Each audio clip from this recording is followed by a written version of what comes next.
was great, Bakari. I'm shocked that almost half of the bus stops you all observed did not have a crosswalk. That's some pretty amazing stuff.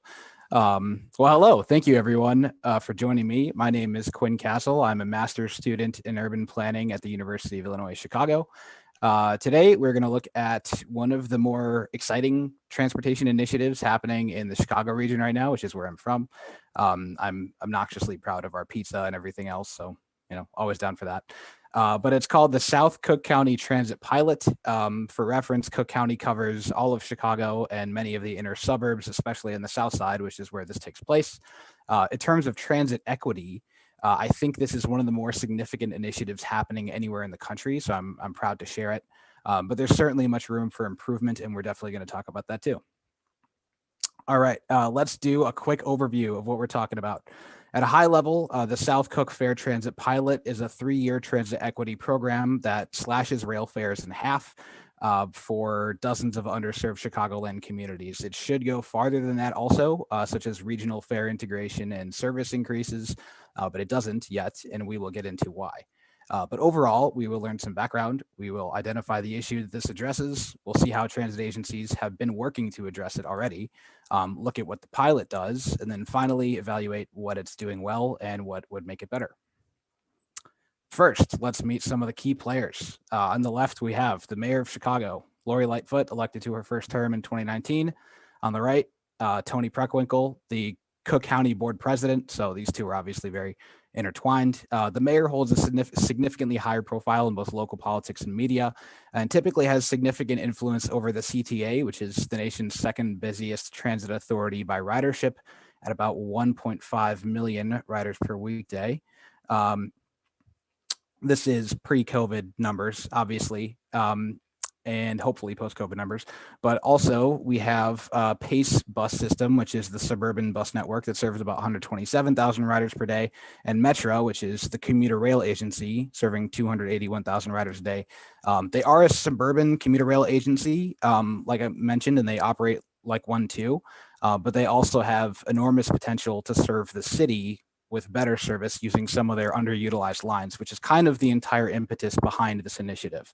And a little fun fact you might want to know, because it's actually kind of relevant to this. These two actually faced off against each other in the last mayoral election. So the two actually qualified for the runoff in 2019.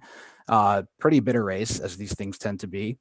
Lightfoot pulled out the runoff, and Preckwinkle returned to her role as county president. But you will see why this might matter a little bit later. Anyway, let's look at the South Side of Chicago. It absolutely gets a bad rap in national media, but I challenge anyone who hasn't spent time there to go there and tell me you don't find something awe-inspiring.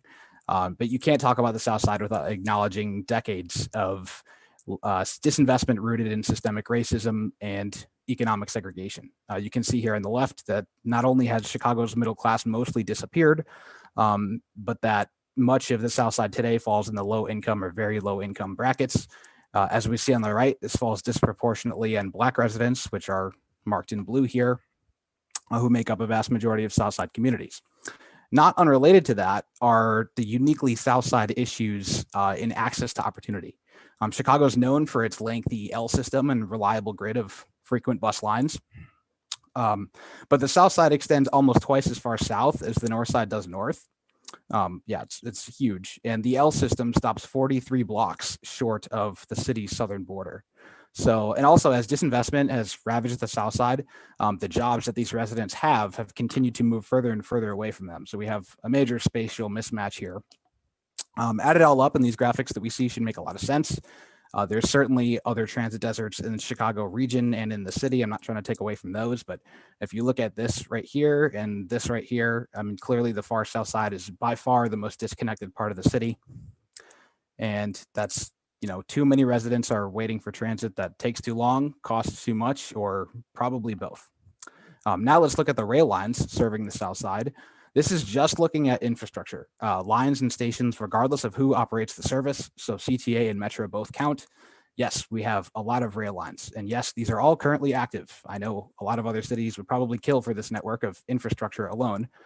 Chicago is still the rail capital of the continent. That means we're blessed with many legacy infrastructure or passenger rail lines, if you will. And we definitely can benefit from that and do in some ways. But as we know, good infrastructure and service and transit are two very different things. And so when you actually try to use these lines, they are divided between the CTA and Metro, which we mentioned before. And some things to note here. Remember how I mentioned that the L stops 43 blocks short of the city's border? We can see this pretty clear. Oh, where's my mouse? Here it is. You can see it pretty clearly down in this area where this is still all part of the city. It's still relatively densely populated despite decades of depopulation, but the CTA, the L system is not getting to them. And then we look at the Metro map, which seems to do a much better job with coverage, at least by connecting them on a map. But are they really connected? That's kind of the question. And the answer is no, which this pilot is the answer to. So now here's where things get interesting too. The service and the fares are probably the biggest part of this. This isn't a shock to most of you on this call, I'm sure, but the City Transit Agency, CTA, and the Suburban Commuter Rail Agency, Metro, they have very different models of how they want to run the railroads. We see here that CTA fares are significantly cheaper. The $105 unlimited pass in the CTA includes all of the buses you would need to connect to any of these rail services between either agency, because the CTA runs the buses in the city, whereas the Metro unlimited passes do not, and there's no fare integration between the two. So if you have to take a bus to get on a Metro line, you are paying twice the fare, which we know is falling disproportionately on people who cannot afford to do that. So you also look at the frequency. The L system provides frequent service pretty much throughout the day and evening. The red line also runs 24 hours, so that's good. But Metro doesn't really do that. They don't run at consistent headways, Metro, so it's a little hard to get into the weeds on that. But the bottom line is that if your community is not on the L system, you're kind of at a significant disadvantage. So all services are not the same is the bottom line. So we see how riders vote with their feet in their ridership numbers. So combined between all the 19 L stations you see in this graphic, the weekday ridership of those 19 stations was about 66,000 combined in 2017, or almost 3,500 per station. Over on Metro, which again covers much more territory and more stations, 47 of them, combined ridership was just over 12,000, so 266 per station. So this is a very simplistic analysis for a number of reasons, but the fact that the total rail ridership is 6 times higher on CTA and 13 times higher on a per station basis, definitely not a coincidence.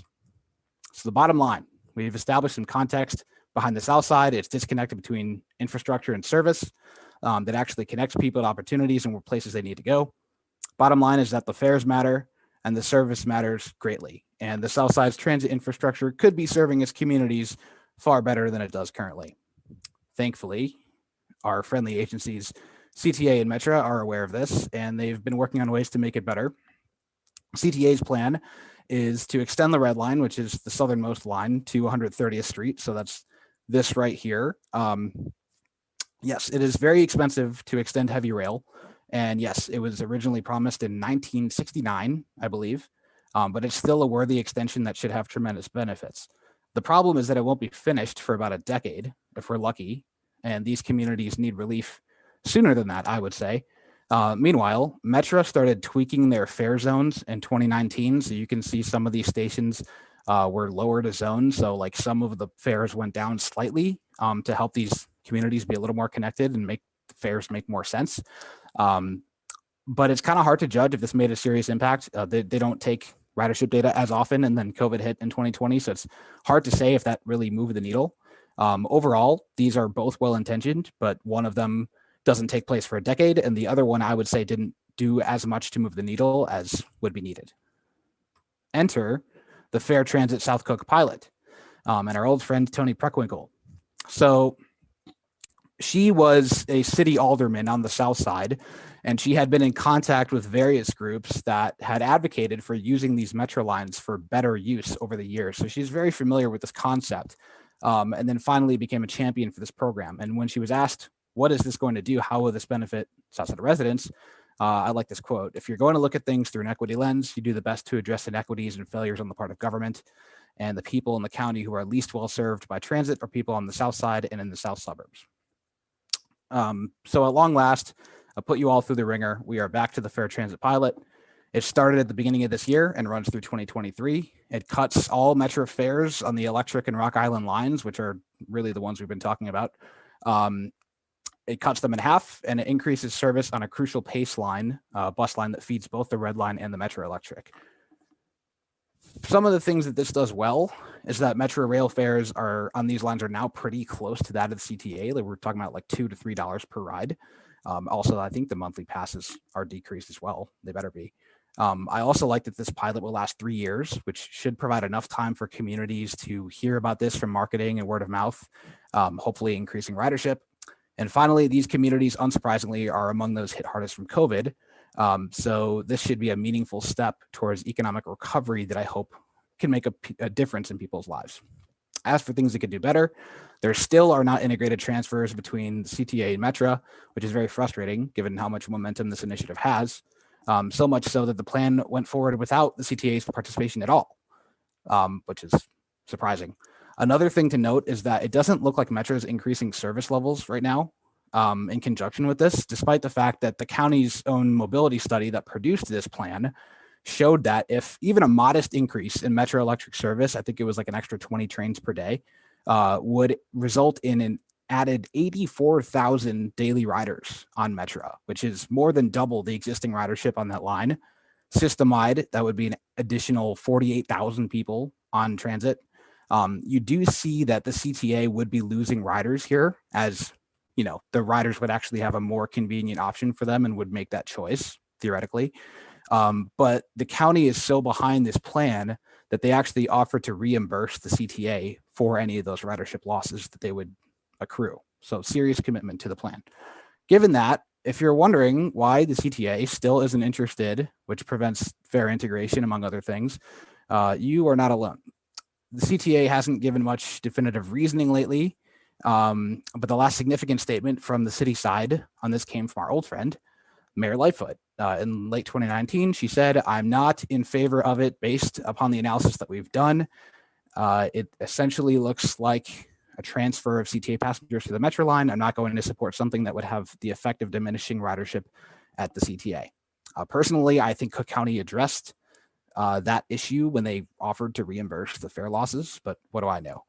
You'd also think the CTA, whose mandate is to provide reliable transit for the entire city, and they do achieve that to a solid degree from my own experience.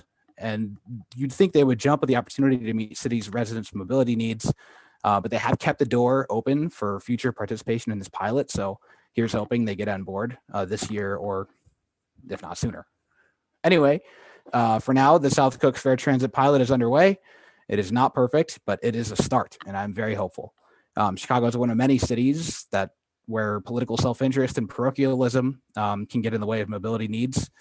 And it's nice to see us finally transcend that for once and make some real change that goes above jurisdictional squabbles, I guess.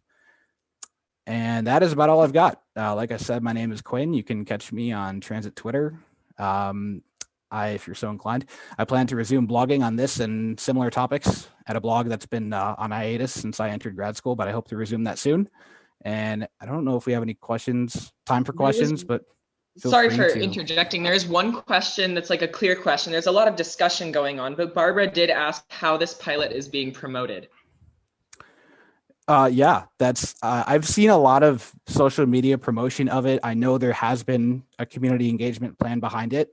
I'm not involved with the implementation of it directly at all, so I wouldn't be the most qualified to speak on it, but I have seen the effort there and hoping we